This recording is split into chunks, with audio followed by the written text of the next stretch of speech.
Bonjour! Allez, je regarde en replay. Donc, eh bien hier, comme vous savez, Jean-Luc Reichmann avait présenté il y a quelques jours ses excuses après une question polémique sur la Réunion. Et puis alors le truc était assez rigolo, c'est que hier sur Internet, bien plein de sites ont repris l'info. Je sais pas, j'avais trouvé ça un peu space puisque bon. C'était une question qui avait été posée il y a plus de 2 mois, comme on me l'a rappelé sur un message. Et donc j'avais trouvé ça assez bizarre.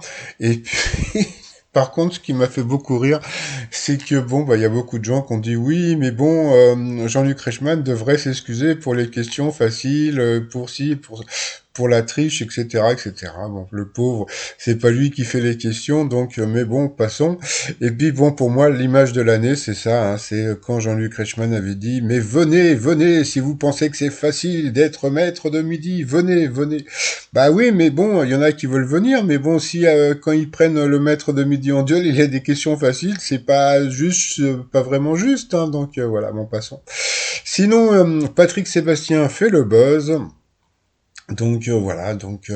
Nous sommes dirigés par des technocrates d'un idéal bobo qui ne conçoivent pas qu'on puisse être dans la merde. Il faut pousser les gens à la désobéissance parce qu'on ne comprend pas leurs décisions. La seule logique, c'est que ce virus détruit les malades et les faibles. Je me demande s'il n'est pas là par hasard. Tout simplement, c'est très complotiste, mais je l'assume. Et bien voilà, voilà. Depuis qu'il fait plus de la télé.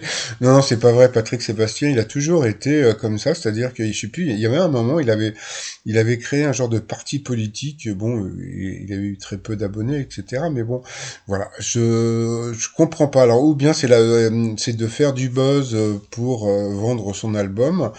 J'ai vu qu'il était youtubeur, qu'il avait 1 million d'abonnés, je crois, et puis qu'il faisait pas mal de vues. Donc lui qui fait plus de la télé, et bah, il touche de la pub de YouTube. J'ai trouvé ça assez rigolo. Donc en plus, bon bah, lui qui pensait peut-être revenir à la télé sur la 2, mais bon, comme Delphine Ernotte est revenu, bon bah, je pense pas qu'on le revoit sur la 2. Peut-être sur la 1, mais bon, le problème, c'est que s'il était plus sur la 2, c'est que ça coûtait beaucoup trop cher. Sinon, hier après-midi sur TF1, ils ont repassé Titanic, hein, puisque le film s'était un peu planté sur le 30 novembre, il était passé un dimanche, je m'en rappelle. Et il avait été battu par un James Bond. Donc là, ils l'ont repassé hier après-midi. Et puis je me suis rappelé que j'avais fait le t-shirt Leonardo DiCaprio Titanic avec Kate Winslet. Donc voilà, j'avais trouvé ça juste un petit peu rigolo. Sinon, petit truc aussi que j'ai vu aussi sur Internet. Philippe Croison, quand tu apprends par Disney la date du confinement pour les fêtes, la date du troisième reconfinement et sa fin pour le ski. Bah, on va voir si le 4 janvier au 4 ou 12 février, il va y avoir un autre confinement. C'est vrai que ça a fait pas mal le buzz, la fermeture comment dire, de Disney. Voilà, donc le t-shirt du confiné. Et puis, bah, sinon, le truc qui est à la mode en ce moment, c'est les fêtes un petit peu, voilà, interdites. Tout le monde en parle beaucoup. Donc, c'est vrai qu'à cause de ça, bah, il y a pas mal de nouveaux cas. Donc c'est peut-être aussi pour ça qu'on va être reconfiné. Voilà, donc ça fait un petit peu penser aux années 30. Pourtant là on est dans les années 20 avec comment il s'appelait, c'était avec Elliot Ness, donc le t-shirt Happiness.